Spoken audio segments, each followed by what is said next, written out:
What are you doing to make 2026 the year of fun and whimsy?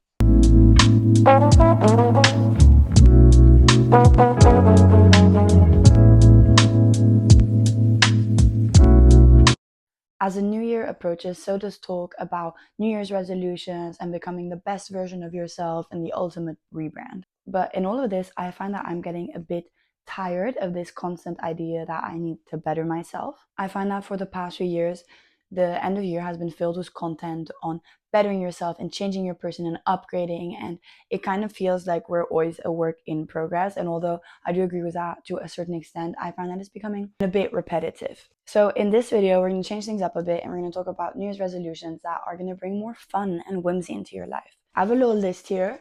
But before we get started, I would like to say thank you to Teddy Blake for sponsoring this video. Teddy Blake very kindly sent me their Nina bag in this beautiful burgundy color. I've spoken about Teddy Blake before. It's a luxury brand with luxury materials, but prices that are more affordable than your standard luxury brands. 100% leather, made in Italy, and beautiful, beautiful quality. You can feel it, you can see it. They have an array of designs, so make sure to check them out. This is going to be my everyday bag for school or work because it's big but beautiful at the same time. I think it could also be great for travel. Make sure to check Teddy Blake out for beautiful, beautiful bag if you need a gift to yourself, to someone else, if you need a work bag, a party bag, an in-between bag.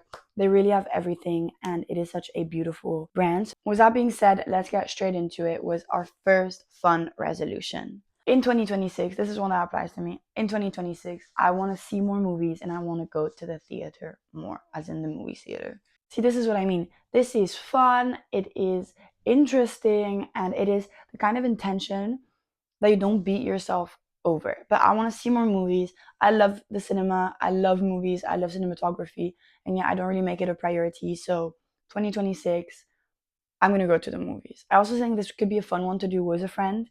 If you have a friend who has similar movie interests to you and you don't live together, or even if you live together, it could be fun to challenge each other to see more movies, talk about them. I think this is a really fun and culturally enriching experience and intention for your year. Kind of similarly, challenge yourself to read translated works, to read books from different countries in the world. I have a YouTube video on this. This is an ongoing challenge of mine, which I'll link down below. And I'm thinking of making a book club about this. So if you're interested, let me know. This is a kind of intention that's really fun as well. It's not as strict as setting up a really, really intense or really high book goal of I want to read 50 books this year or 20 books even. It's just an intention to diversify your reading, make it more interesting. I think it's a really cool kind of niche interest to have. Works in translations. You can make it more specific if you want, but for me, this is a good one. Similarly, you can challenge yourself to reading all the books from one author. If you have a favorite author, it can be a really enriching experience to read their entire work. I think this gives you a look into the author that you can't just get from reading one or two books, and you'll start making links between the books.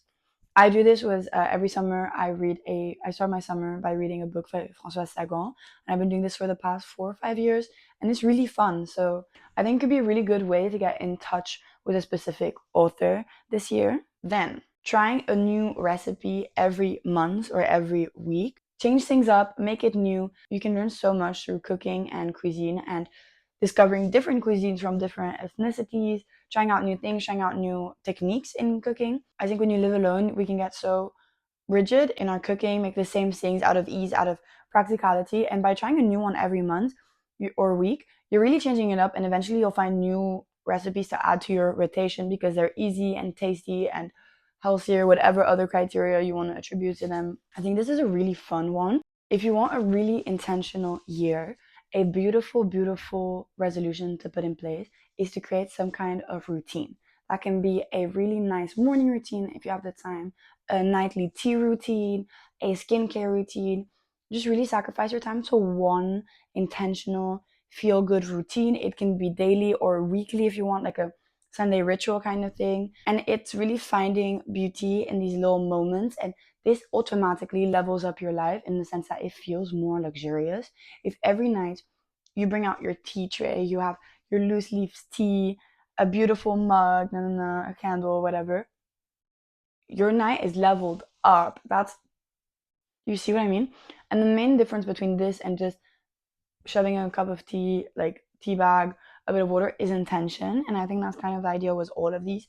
These are intentional ways to make your life feel more meaningful, honestly, but in really small and simple ways. Yeah, that can be a morning routine, as I said, morning yoga, morning stretches, morning tea, a coffee routine, buy nice coffee things, make yourself a beautiful cup every morning, try new coffee recipes. It can be a routine surrounding your reading or your journaling if you journal. It can be playing jazz music when you do your makeup, taking more time. Literally anything, a nightly walk, anything, as long as you approach it with the intention of it being a routine and of it being a moment for yourself. I think this is a really, really beautiful resolution to set for your year. Create a routine. The next two are kind of linked, and that is to carry a journal everywhere, write everything, and also do research on topics that interest you. I think there is nothing more fun than seeing a person with a little notebook. Maybe this is a bit of self love because I do this. With a little notebook, or you're out and about, you see something, you think of something, you write it down. Just always have a piece of paper and a pen in your bag. And I find it just makes every day more intentional because I notice things. And the more you notice, the more you're actually living in the present. And the same goes kind of for researching interests. I do this in my journal. I have a video about this, a guide to journaling, which I will link down below as well if you want kind of ideas and prompts. And my journaling routine is pretty straightforward, pretty simple, to be honest. But I think researching your topics of interest automatically make you more interesting. It adds so much to your life, especially if you're out of school and you're just really like doing at home work, at home work, at home work, and you find that you're not really learning new things every day or as much as you used to. It is so enriching to learn about the things you care about. And obviously, this is a hobby, this is your own resolution. You can learn about whatever you want. I would not recommend to just reading all the classics just for the sake of saying you've read all the classics. Obviously, if you want to read all the classics, there is beauty in that and go for it. I hope you understand what I'm saying. But if you're into fashion, research fashion. If you're into history, research a historical timeline of a certain country or of the world, or deep dive into one historical topic of your interest. And if you're interested in the way champagne is made, research how champagne is made. I think it's so interesting to have a focus and to learn more about subjects that you care about. And purely for the experience of learning, you're not getting tested, you're not getting graded, you're not winning anything off of this. This is just a personal goal and a personal achievement and deepening of your knowledge. I think that's so beautiful. I hope you can see in these resolutions that the idea is not really so much to better you. You want to make your experience of living richer. You want to make it more interesting, more fascinating, more whimsical, more fun, more chic, more whatever keyword you want to use. But that's more, in my opinion, that's more interesting than making yourself constantly better. And also, all these resolutions with the intention of making you better, reading more, but like a specific number, working out more, this, and that, they lead to disappointment because they're often kind of unrealistic. And although I think it's really important to have goals in your life in all these different areas, if you want to see more about this, I have a 2026 vision board video. Everything will be linked down below. But I think the main intention behind New Year's resolutions should be to better your life, not to make you a morally better person. So I think these are just fun reminders of how can I make my life more interesting, more fun for me, you know?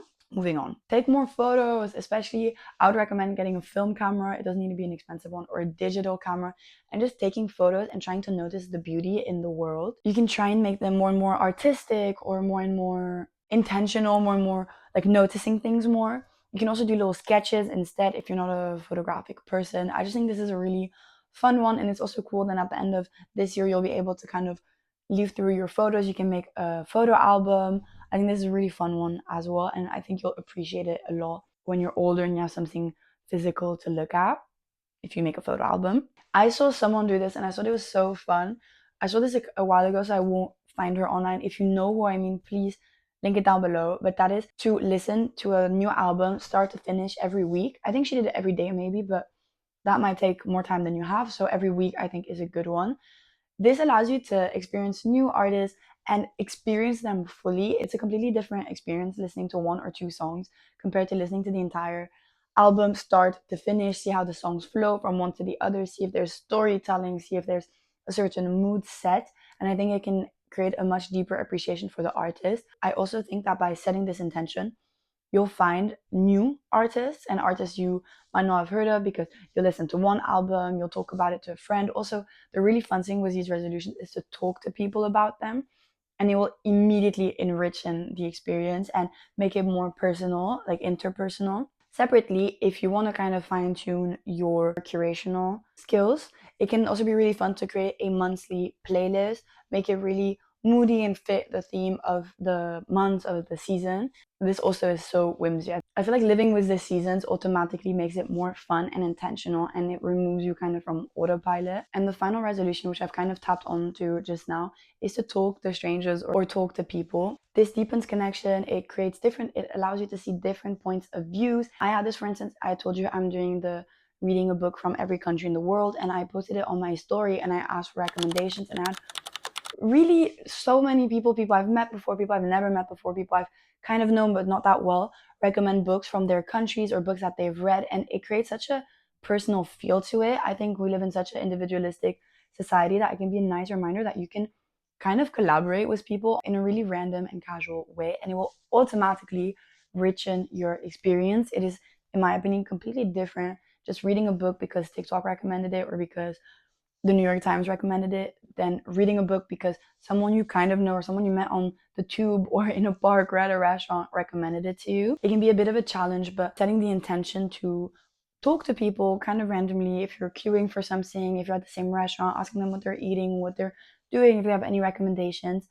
It seems so scary when it's actually the most natural thing ever. We were meant to live in community, we were meant to talk and discuss. And I think you can start slowly and eventually build up to it. And one way that I think is also really beautiful to get into this is to speak out compliments, be that to strangers or friends. If you see them and you think they have a nice outfit, or you like their smile, or their laugh sounds sweet, tell them. First off, I think it's just so nice to spread this kind of joy and be open and honest about the good things in the world. And also, it is such an easy contact. Sometimes people will look at you a bit weird. It's happened to me before, but it's not that deep. You just brush it off. But realistically, if you're in a queue for something, in line for something, and you want to ask a person what they're reading, or you want to talk to them and you notice that they have a really nice shirt, that can be a really good opener. Really, just talking to people or setting that intention is going to make this year a lot more fun and interesting. And you might even make a new friend or two, who knows. With all of these intentions, with all of these resolutions, the idea is really just to deepen your experience and make it more